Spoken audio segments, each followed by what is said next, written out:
Syedaralun, keluarga besar SMA Negeri 4 Takengon atau dikenal dengan SMA Forta membagi ratusan paket takjil gratis. Ratusan takjil itu dibagikan kepada panti asuhan kasih sayang di Kampung Payatumpi dan kepada pengguna jalan raya di depan Mapolres Aceh Tengah pada Minggu 23 April 2022 sore.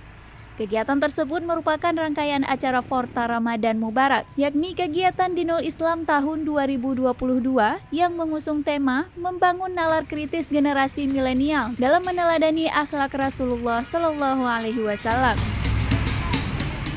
Ratusan takjil tersebut bersumber dari keluarga besar SMA Forta, baik Dewan Guru dan para siswa yang berdonasi.